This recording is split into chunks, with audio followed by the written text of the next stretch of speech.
નમસ્કાર, આપ જોઈ રહ્યા છો સ્પાર્ક ટુડે ન્યૂઝ. ભરૂચમાં દહેજ જ્યાં કરોડોની ચોરીનો ભેદ ઉકેલાયો છે. 6 આરોપી ઝડપાયા. પોલીસને મોટી સફળતા મળી.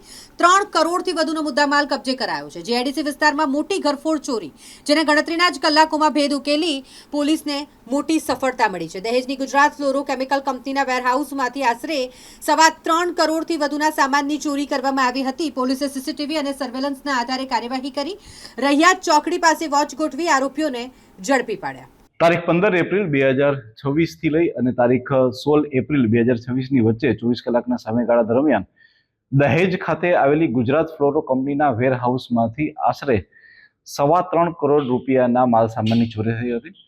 આ બનાવની જાણ થતાં જ અમારા દહેજમાં નવા નિમાયેલા ડીવાયએસપી અને અમારા દહેજ પોલીસ સ્ટેશનના પીએસસી દ્વારા અલગ અલગ ટીમોની રચના કરવામાં આવી.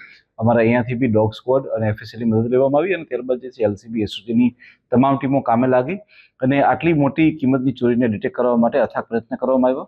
પોલીસની ટીમો દ્વારા અલગ અલગ સીસીટીવી કેમેરાઓનો, કઈ ગાડીઓની ક્યારે શંકાસ્પદ મુવમેન્ટ છે, આ બધાનો તથા બીજા અન્ય ટેકનિકલ અને હ્યુમન સર્વેલન્સનો ઉપયોગ કરી ગણતરીના કલાકોની અંદર જ આ ચોરીને ડિટેક્ટ કરી દેવામાં આવી છે.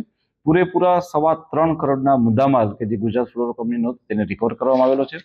જે આરોપીઓ પકડાયેલા છે એ 6 જેટલા આરોપીઓ છે કે જેઓનું નામ વિશાલદીપસિંહ, ગુરુસેવકસિંહ, હરવિંદરસિંહ, રાજદીપસિંહ, ભગીરથ ગુર્જર અને જયદેવ સુરેશ પટેલ છે.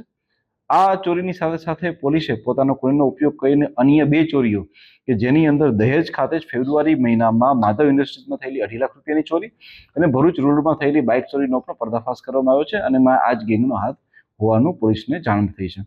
આ સિવાય જે આરોપી જયદેવ સુરેશ પટેલ જે છે તેના ભૂતકાળમાં આવા જ પ્રકારના 2 જેટલા ગુના અને રજદીપ જે છે એની ઉપર આ જ પ્રકારનો એક ગુનો ભૂતકાળમાં પણ નોંધાયેલો છે. આ ગેંગ ક્યાંની છે સાહેબ? આ ગેંગમાં જે વ્યક્તિઓ છે એમાં કેટલાક લોકો છે તે ગુજરાતના છે, કેટલાક લોકો જે છે તે ચીખલીકર ગેંગના પણ સભ્યો છે.